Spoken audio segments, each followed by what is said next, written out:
তো গাইস 5-7 দিন বৃষ্টি পড়ার পর আজকে রোদ্র হচ্ছে। তো গাইস আমরা যাইতেছি বিলের দিকে, আর আমাদের বিলের মাঝখানে যে ফিশারি আছে এই ফিশারিটা আপনাদেরকে দেখানোর জন্য। আর ফিশারির মধ্যে কিছু ধান চাষ করছিল, তো ওই জায়গায় কিছু কামলা কাজ করতে গেছিল, তাই কমর ফোনা এতটুকু পরিমাণ পেকে গাড়ে, তাই আর কাম করতে পারে নাই। তাই ফিশারির মালিকে দান সবাই দিয়ে দিয়েছিল যে অর্ধেক কাটতে হারে অর্ধেক নিয়ে অর্ধেক দেওয়ার জন্য, কিন্তু কেউ কাটে নাই। আর বিলে এত পরিমাণে পানি হয়েছে যে কিছুই করতে পারে নাই। তাও আমরা দেখতে যাইতেছি যে ধানের কি অবস্থা, একদম নষ্ট হয়ে গেছে না কিছু আছে।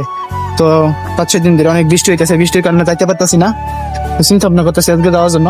আর বিলের মাঝখানে একদম পানি ভরপুর হয়ে গেছে, হওয়ার কারণে ধানও আনতে পারতেছে না। তো সবকিছু আপনাদেরকে এই ভিডিওতে মধ্যে দেখাবো, আর আপনারা ভিডিওটা কন্টিনিউ করতে থাকেন আর লাইক কমেন্ট করেন।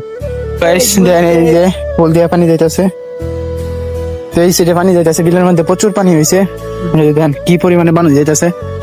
আমরা আসি শেউলি পুলের মধ্যে। তো বন্ধু তুমি এনে কেরাও, তুমি এখানে টাক ডুম্বা কি করো?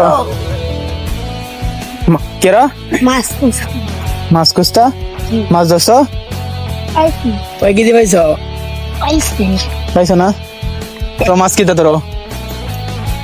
দেখছিলাম আপে আপে আপে আউশ কাউশ আউশ কাউশ। তোমার নাম কি? আমার নাম আলিফ। আলিফ। নাম বলতে আর নাম কি? এ কি নগদ কাটে রে দান আনতাছো নাকি? কতদিন আগে আছিস?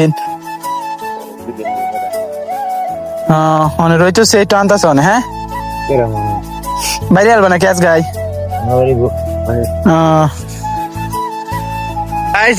আমার ভাইটা কি পরিমানে কষ্ট হতেছে ধান লইয়া হাইরে রা। ভাই টুকটাক পরে একটু কিছু কথা কইব ক্যামেরার সামনে। না তুমি কথা কো, আমি ভিডিও আছি, ভিডিও ফটাইয়া।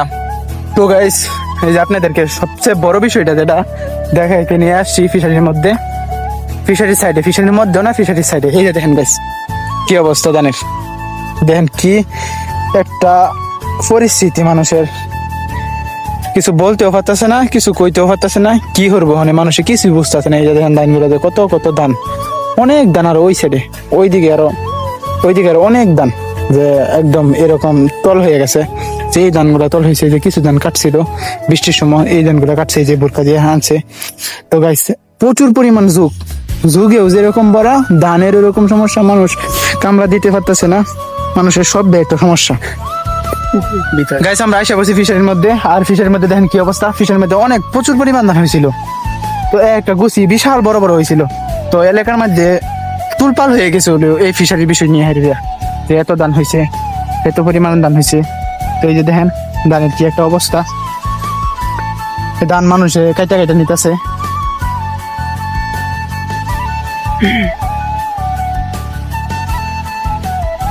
তো এই যে দেখেন ধান কাটা কাটা নিতেছে, ফিশারি মালিক এরম ভাবে দিয়ে দিছে যে মনে করেন অর্ধেক ধান দিব, অর্ধেক ধান নিব, অর্ধেক ধান দিব আর অর্ধেক নিব, এবং কি বোমাটা যে বাইরে এই বাইরের খসড়া এখন তো ফিশারির মালিকের।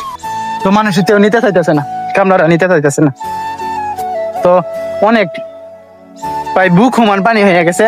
যে সোমবারা কাটছিল কিছু কামলারা, যে অর্ধেক ধান দেয় অর্ধেক ধান নিয়ে হারে কিছু কাটছিল, ওই সময়েই আনুহমান গাড়তো ফেহের মধ্যে।